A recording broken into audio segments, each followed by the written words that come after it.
ማዲያት ንምጥፋእ ኢልኩም ለሚንን ዕርድን ወይ ከዓ ፍሩድን ለኺኹም ወይ ለኺኽን ዝበኣሰ ጸሊምኩም ዶ ወይ ድማ ዝተፈላለዩ ክሬማት ገዚእኹም ገንዘብኩም ከሲርኩም ትኾኑ ማዲያት ከም ሕማም ድኽነት ወይ ናይ ጽሬት ጉድለት ገይሮም ዝወስድዎ ብዙሓት ሰባት ኣለዉ። እዚ ግን ፍጹም ጌጋ እዩ። እቲ ዝገርም ነገር ዋላ እቶም ዝተመቻቸወ ናብራ ዘለዎም ጽቡቕ ምግቢ ዝበልዑን ብጽቡቕን ብጽሬትን ዝሕጸቡን ነብሶም ዝኣልዩን ሰባት እውን ማዲያት የጥቅዖም እዩ። ሰላም ጥዕና ይሃበለይ ከመይ ቀኒኹም ክቡራት ተኸታተልተይ ሎሚ ብዛዕባ ማዲያት ዘሎ ጌጋ ርዲእታትን ክንጥንቀቖም ዘለናን ጠንቂ ማዲያት እንታይ ምዃኑ ክንርዳእ ከምኡውን ኣብ ገዛኹም ኮንኩም ገንዘብኩም ከይወዳእኹም ብኸመይ ብሳይንሳዊ መንገዲ ሙሉእ ንሙሉእ ማዲያት ክትወግድዎ ከም ትኽእሉ እቲ ሓቂ ካብ ጌጋ መዝሚዝና ክንዘራረብ ኢና። ብዙሓት ሰባት ማዲያት ብሰንኪ ሕማም ጨጎራ እዩ ዝመጽእ ኢሎም ይሓስቡ። ነገር ግን ብመጽናዕቲ ሕክምና ከም ተረጋገጸ ሕማም ጨጎራ ንማዲያት ከም ዘየምጽእ ተረጋጊጹ ኣሎ። ስለዚ ማዲያት ክንብል ከለና ኣብ ቆርበትና ዝርከቡ ሜላኖሳይትስ ዝበሃሉ ዋሕታት ብሰንኪ ሆርሞን ምዝባዕ ካብ ዓቕን ንላዕሊ ሜላኒን ዝበሃል ሕብሪ ወይ ፒግመንት ምስ ዝፈርዩ ዝፍጠር ጸሊም ወይ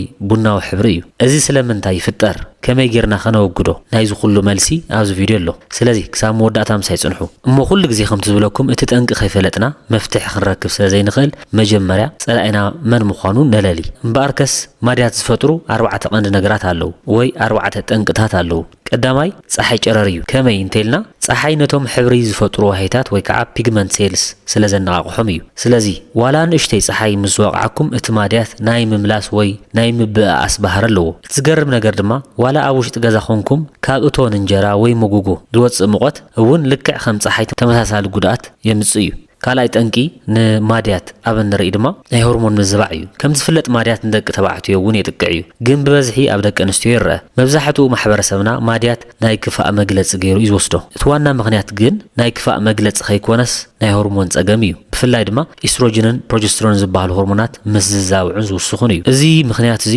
መብዛሕትኡ ግዜ ምስ ጥንሲ ይተሓዝ። ሓንቲ ነብሲ ጹር ሰበይቲ ኣብቲ ናይ ጥንሲ ግዜኣ ሆርሞናት መጠኖም ስለ ዝውስኹ ማዲያት ይወፃ። እዚ ባህርያዊ እዩ። ብጥንሲ ዝወፀ ማዲያት መብዛሕትኡ ግዜ እታ ሰበይቲ ምስ ወለደት ካብ 8 ወርሒ ክሳብ 1 ዓመት ባዕሉ ናይ ምጥፋእ ዕድል ኣለዎ። እንተዘይጠፊኡ ግን ሕክምናዊ ክትትል የድልዮ። ብተመሳሳሊ ናይ ወሊድ መከላኸሊ ዝወስዳ ደቂ ኣንስትዮ እውን ማዲያት ክወፀን ይኽእል እዩ። እዚ ምስ ዝፍጠር ምስ ዶክተርክን ወይ ጥዕና በዓል ሞያ ብምምኻር ነቲ ናይ ወሊድ መከላኸሊ መድሓኒት ብኻልእ ሆርሞን ዘይብሉ ሜላ ብምቕያር ክትሕከማ ይግባእ። ሳልሳይ ጠንቂ ናይ ማዲያት ኣብ ንርኢ ድማ ውርሲ እዩ። ወለድኹም ማዲያት እንተነይርዎም ንስኹም እውን ብውርሲ ማዲያት ናይ ምውፃእ ዕድልኩም ዝለዓለ ክኸውን ይኽእል እዩ። ራብዓይ ምክንያት ጠንቂ ማዲያት ድማ ናይ ታይሮይድ ጸገም እዩ። ናይ ታይሮይድ ጸገም ዘለዎም ሰባት ማዲያት ክወፅኦም ስለ ዝኽእል ኩሉ ነገር ፈቲንኩም ማዲያትኩም እንተዘይጠፊኡ ናይ ታይሮይድ ምርመራ ምግባር ኣገዳሲ እዩ። እሞ እዚ ብዛዕባ ጠንቂ ማዲያት ከምዚ ካበልና እስኪ ሕጂ ከዓ ዓይነታት ማዲያትን ሓደገኛ ክሬማትን እስኪ ንርአ። ኣብዚ ልቢ ክንብለሉ ዘለና ወይ ክንፈልጦ ዘለና ኩሉ ማዲያት ሓደ ዓይነት ኣይኮነን። ማዲያት ብደረጅኡ ኣብ 3 ይኽፈል። ቀዳማይ ላዕለዋይ ቆርበት ወይ ከዓ ኤፒደርማል፣ ካልኣይ ትሕቲ ቆርበት ወይ ከዓ ደርማል፣ ሳልሳይ ዓይነት ድማ ድብልቕ ወይ ከዓ ተሓወሰ። እዚ ማለት ናይ ክልቲኡ ላዕለዋይ ቆርበትን ታሕተዋይ ቆርበትን ድብልቕ ዝሓዘ ወይ ከዓ ሚክስድ ዝበሃል እዩ። በቲ ቀዳማይ ዓይነት ማዲያት ክንርኢ ከለና እዚ ኣብቲ ላዕለዋይ ክፋል ቆርበት ጥራይ ዝርከብ ኮይኑ ንምጥፍኡ ብተዛማዲ ቀሊልን ብዙሕ ዘየሸግርን እዩ። እቲ ካልኣዋይ ወይ ከዓ ደርማል ዝበልናዮ ከዓ እቲ ሕብሪ ናብቲ ውሽጣዊ ክፋል ቆርበት ወይ ከዓ ደርሚስ ዓሚቑ ዝኣተወ ስለ ዝኾነ ንምጥፍኡ ኣዝዩ ከቢድን ነዊሕ ግዜ ዝወስድን እዩ። እቲ ሳልሳዋይ ድብልቕ ወይ ከዓ ሚክስድ ዝበሃል ድማ እዚ ዓይነት ማዲያት ናይ ክልቲኡ ወይ ከዓ ላዕለዋይ ትሕቲ ቆርበትን ባህርያት ዝሓዘ ኮይኑ እቲ ዝበዝሕ ሰብ ዘለዎ ዓይነት ማዲያት እዩ። ንምጥፍኡ ድማ እቲ ላዕለዋይ ክፋል በቶም ቀፂለ ዝገልጸልኩም ክሬማት ወይ ከዓ ከም ኣልፋ ኣርቡቲን ወይ ሬቲኖል ክጠፍእ ወይ ክፎኩስ ይኽእል። እቲ ውሽጣዊ ወይ ከዓ ዓሚቕ ክፋሉ ግን ብቐሊሉ ስለ ዘይለቅቕ ነዊሕ ግዜን ትዕግስትን ሓደ ግዜ ድማ ናይ ዶክተር ክትትልን የድልዮ። ብዛዕባ ኣጠቓቕማ ኣልፋ ኣርቡቲን ወይ ከዓ ሬቲኖል ጸኒሐ ብዝርዝር ክምለሶ እየ፣ ግን ቅድሚኡ ሓደ ግዳሲ መጠንቀቕታ ክበኩም ይደሊ። ከምቲ ዝፍለጥ ብዙሓት ሰባት ማዲያቶም ንምጥፋእ ኢሎም ኣብ ማሕበራዊ ሚድያታት ዝረኣይዎም ክሬማት ክገዝኡን ክጥቀሙን ንዕዘብ ኢና። እዚ ዓብይ ጌጋ እዩ። ገለ ክሬማት ብፍላይ ድማ ስትሮይድ ትሕዝቶ ዘለዎም መጀመርታ መጀመርታ ነቲ ቆርበትኩም ጽቡቕ ለውጢ ዘለዎም ብምምሳል የቂሕዎ እሞ ድሕሪ ገለ ግዜ ግን እቲ ማዲያት ወሲኹ ብዝበኣሰ መልክዑ ይጽልም። ገሊኦም ድማ ነቲ ቆርበት የርቅቕዎ ወይ ረቂቕ ይገብርዎ፣ ብድሕሪኡ ድማ ንዘላቒ ጉድኣት የቃልዕዎ። ስለዚ ማዲያት ዘጽርዩ ወይ ማዲያት ዘጥፍኡ ተባሂሎም ብዘይ ናይ ዶክተር ትእዛዝ ዝሽየጡ ክሬማት ፈጺምኩም ደው ኣብሉ ወይ ፈጺምኩም ኣይትጠቐሙ። ስለዚ ቅድሚቶም ብሕክምና ዝዘዙ ክሬማት መነመን እዮም ቅድሚ ምርኣይና ብዙሓት ኣዴታትን ኣሕዋትን ኣሓትን ዝገብርዎ ባህላዊ ሕክምና ንማድያት ካብ ዝሕወዮ ንማድያት ዘጋዶ ባህላዊ ጌጋ ንርአ ብዙሓት ሰባት ከምዚ ይኽብሉ ንሰምዕ ንኸውን ኢና ባህላዊ መድሓኒት ተፈጥራዊ ስለ ዝኾነ ጎናዊ ሳዕቤን የብሉን ከምዚ ዝብሉ ጌጋ ርዲኢታት ኣለዉ ንኣብነት ኣብ ገዛ ዝርከብ ዕርዲ ወይ ከዓ ህሩድ ምስ ለሚን ሓዊስካ ምልካይ ኣብዚ ብደንቢ ክተስተውዕሉ ይደሊ እቲ ንምግብና ወይ ከዓ ንፀብሒ ንጥቀመሉ ዕርዲ ወይ ከዓ ህሩድ መብዛሕትኡ ግዜ በርበረን ካልኦት ቅመማትን ዝተሓወሶ እዩ እዚ ድማ ንቆርበትኩም የቃጽሎ የርቅቆን እንሳሕ ይፈጥርን ማድያት ድማ ብተፈጥሮ ካብ ቁጥዕ ቆርበት ይዝምገብ ቆርበትኩም ሳሕ ፈጢሩ ወይ ተቃጺሉ ማለት እቲ ማድያት ምግቢ ረኺበሎ ማለት እዩ ስለዚ ብሓጺሩ ማድያት ካፍ ዝነበሮ ይውስኸሎ ማለት እዩ ከምኡውን ለሚን እውን አሲዲክ ስለ ዝኾነ ንቆርበትኩም ንፀሓይ ተነቃፊ ወይ ከዓ ፎቶሴንሲቲቭ ይገብሮ ሽዑ ተለኺኹምሞ ፀሓይ ተወፂኹም ቆርበትኩም ይረቅቕሞ ኣብ ክንዲ ምጽዕዳው ብዝበኣሰ ይጽልም ስለዚ ርግጸኛታት እንተዘይኮንኩም ኣብ ገዛ ዝዳለው ውህዳት ኣይትፈትኑ ግዴታ ክትፍትኑ እንተደሊኹም ድማ ቅድሚ ናብ ገጽኩም ምልካይኩም ኣብ ድሕሪ እዝንኹም ወይ ኣብ ኢድኩም ብምልካይ ን30 ደቂቕ ፈትንዎ ምሕርሓር ወይ ምቅጻል ወይ ዝተፈለየ ባህሪ እንተለዎ ኣይትጠቐሙ እሞንታይ ዳ ክንገብር ወይ ከዓ ኣብ ገዛ ዝግበሩ መፍትሒ እንታይ ተገበርና ይሓይሽ ንዝብል ድማ እዞም ዝስዕቡ ክልተ ነገራት ተጠቐሙ ኦሊቬራ ወይ ከዓ ዕረን ንጹህ ዕርዲ ወይ ከዓ ህሩድ ብጥንቃቐ ክትጥቀሙ ትኽእሉ ኢኹም ኦሊቬራ በተለምዶ ዕረን ንብሎ እዚ ንማድያት ሙሉእ ኣየጥፍኦን እዩ ግን ንቆርበት ስለዘዝሕሎን ካብ ምቅጻል ስለዝከላኸልን ከም ብሉጽ መርሓሲ ወይ ከዓ ሞይስቸራይዘር ክትጥቀምሉ ትኽእሉ ኢኹም ከመይ ይዳሎ ንዝብል ድማ እቲ ተኽሊ ኦሊቬራ ወይ ከዓ ዕረ እንተለኩም ቆሪጽኩም ነቲ ውሽጡ ዘሎ ጄል ኣውጽዎ ወይ ድማ ካብ ድኳን ንጹህ ኦሊቬራ ጄል ግዙ ብድሕሪኡ ገጽኩም ምስተሓጸብኩም ነቲ ጄል ቀጢን ጌርኩም ተቐብእዎ ከመይ ክንጥቀሞ ንዝብል ድማ ከም መርሓሲ ወይ ከዓ ሞይስቸራይዘር ኣብ መዓልቲ 2 ግዜ ንጎ ምስተሓጸብኩም ምሸት ክትድቅሱ ከለኹም ክትጥቀሙሉ ትኽእሉ ኢኹም ልብ በሉ እዛ ይሕጸብን እዩ ከም ክሬም ተለኺኹም ኢኹም ትውዕሉ ወይ ተሓድሩ ካልኣይ ኣብ ገዛ ክንጥቀመሉ እንኽእል ድማ ጽሩይ ዕርዲ ወይ ከዓ ህሩድ ዋይል ቴመሪክ ኢልኩም ክትገዝኡ ትኽእሉ ምስ ርግኦ እዚ ዝበለጸ ንማድያት ክሕግዝ ዝኽእል ውህድ እዩ ኣብዚ ልዑል ጥንቃቐ ክንገብር ዘለና እቲ ንጸብሒ እንጥቀመሉ ዕርዲ ፈጺምኩም ኣይትጠቐሙ ንሱ ንቆርበት የቃጽልን ሕብሪ ይቕይርን እዩ ስለዚ ካብ ሱፐርማርኬት ወይ ኦንላይን ጽሩይ ህሩድ ንገጽ ተባሂሉ ዝተዳለወ ድለዩ ከመይ ይዳለው እንተልና ድማ ሓደ ሻሂ ማንካ ንጹህ ዕርዲ ሓደ ሻሂ ማንካ ንጹህ ርግኦ ወይ ጻባ ጽቡቕ ጌርኩም ሓዋውስዎ ብድሕሪኡ ገጽኩም ተሓጺኩም ኣድርቕዎ ነቲ ውህድ ኣብቲ ማድያት ዘለዎ ቦታ ወይ ኣብ ሙሉእ ገጽኩም ልኸይዎ ን15 እስካብ 20 ደቂቕ ድሕሪ ምጽናሕ ብዝዝሓለ ማይ ተሓጸቡ መዓስ ንጥቀመዎን ዝብል ድማ ዝመዓልታዊ ዘይኮነስ ኣብ ሰሙን ሓደ ወይ 2 ግዜ ጥራይ ተጠቐሙ ድሕሪ ዝውህድ ምጥቃምኩም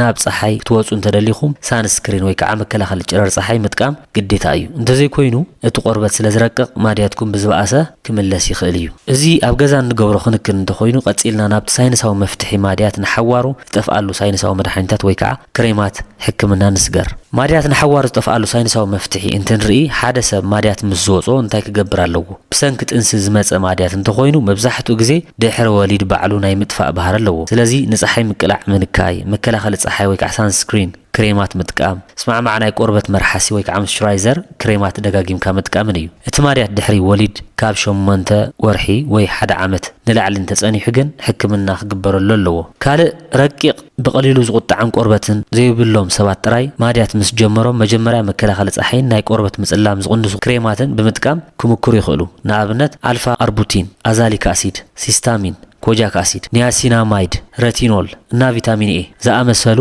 ብዝተወሰነ መልክዑ ናይ ቆርበት ምጽላም ናይ ምቕናስ ዓቕሚ ኣለዎም እዚኦም ብክሬም ብሴረምን ብሳሙና መልክዕ ተዳልዮም ኣብ ዕዳጋ ይርከቡ بقليل زغطع قربة زلوهم سبات جن إزهم كريمات قدم متقاوم مجمرتا نحاكم انت مخاري مرات ماريات زلو سب أو جزاز الدالو وهدات نابنت كاب لمين عردن كاب متقام لعلت نكا خجبرالو ماريات نمتفاء تباهيلو أو جزاز الدالو زخونه وهد نقربتكم زدرقن زغطع عن تخوينو نماريات زجار دومبر أيطفونيو كمتي انتو قبل زغلصكو ناي عرد وهد أو جزاء الدالو ختكم زدلسب اتي عردي خدالو خلو زخونه توسخ امام زيولو مخانو رقصنيا خونا لو قربت محخاخ محرحرن زامسول بهاريات انتريو توليلكا محصام فصيم كادما زي متقامن يدلي حجي نافت قندي مفتحي نمصا ناب دكتور كيكدكم اب غزاهم كونكم كتمكروا اتخلو ساينساو ميلازيو زخونه كريم كتغزو كلهم مجمرتا زوم السعو تصحفوا مخانو استوعلو فورمالازما هايبر بيغمنت ፒግሜንቴሽን ዳርክ ስፖት ወይ ብራይተኒንግ ዝበሃል ጽሑፍ ዘለዎ ምዃኑ አረጋግጹ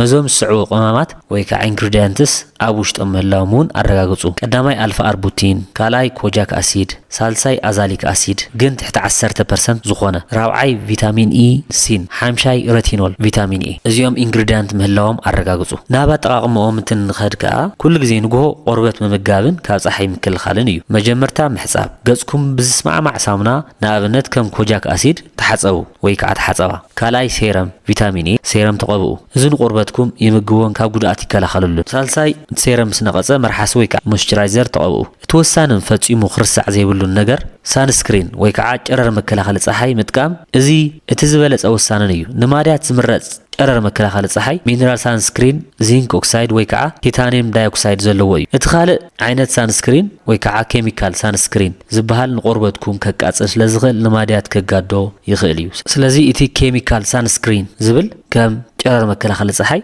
ተዘይንጥቀመሉ ይምረጽ ማለት እዩ እዚ ንግሆ ክነዝውትሮ ዘለና እንትኸውን ምሸት ድማ ነቲ ማድያት ምሕካምን ቆርበት ምሕዳስን እዩ መጀመርያ ገጽኩም ተሓጸቡ ካልኣይ መድሓኒት ምልካይ ኣብዚ ምሸት ሓደ ዓይነት ክሬም መሪጽኩም ተጠቐሙ አልፋ አርቡቲን 2% ወይ ድማ አዛሊክ አሲድ 10% ተቐብኡ አዛሊክ አሲድ ካብ 10% ንላዕሊ ክኸውን የብሉን ወይ ድማ ሬቲኖል ተጠቀሙ እንተለኹም ሬቲኖል በይኑ ዝተፈለየ ጥንቃቐ ስለዝደሊ መዓልታዊ ዘይኮነስ ኣብ ሰሙን 2 ወይ 3 ግዜ ጥራይ ተጠቐሙ ንኣብነት ሶኒ ሬቲኖል ሶልስ አልፋ አርቡቲን እንዳበልኩም አፈራርቅዎ ብድሕሪኡ መርሓሲ ወይ ከዓ ሞይስቸራይዘር እቲ መድሓኒት ምስ ነቐጸ ግዴታ መርሓሲ ተቐብኡ ምክንያቱ እዞም መድሓኒታት ንቆርበት ከድርቕዎ ስለዝኽእሉ ምሸት ጽቡቕ ምዝሓል የድልዮም ስለዚ ማድያት ንምጥፋእ በዚ መንገዲ ክትምክርዎ ከለኹም ለውጢ ክትጽበዩ ዘለኩም እንተወሓደ ሓደ ወርሒ ምስ ተጠቐምኩም ወይ ካብኡ ንላዕሊ ምስ ጸናሕኩም እዩ ኣብዚ ክትግንዘብዎ ዝደሊ ሓቂ እንተሃለወ ማድያት ሎሚ መድሓኒት ጀሚርካ ጽባሕ ዝጥፍእ ነገር ኣይኮነን ምክንያቱ ቆርበት ናይ ወዲ ሰብ ንምቕያር ወይ ከዓ ስኪን ሳይክል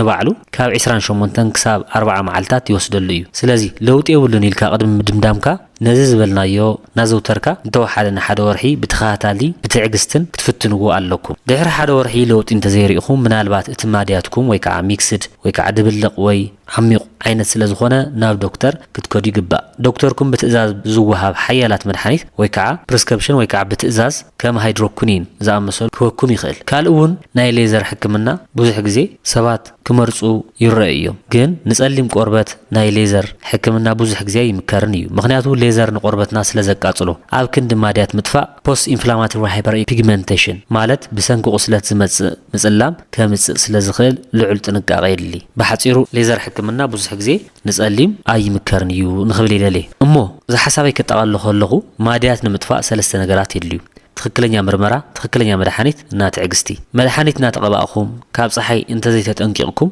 እቲ ማድያት ተመሊሱ ይዝመጽእ ስለዚ ሳንስክሪን ናይ መዓልታዊ መሓዛኹም ይኹን እሞ እዛ ቪድዮ ጠቓሚት ኮይና እንተረኺብኩማ ላይክ ግበሩ ሓደሽቲ እንተኾንኩም ሳብስክራይብ ከይትርስዑ ከምኡውን ብማድያት ተጸገሙ ፈተውትኹም ሼር ግበሩሎም ዝኾነ ሕቶ እንተለኩም ኣብ ኮመንት ጻሓፉለይ ንቻናለይ ሓደሽቲ ተኾንኩም ከዓ ሳብስክራይብ ምግባር ኣይትረስዑ ሰላም ቅንያት ጥዕና ይሃበለይ ቻው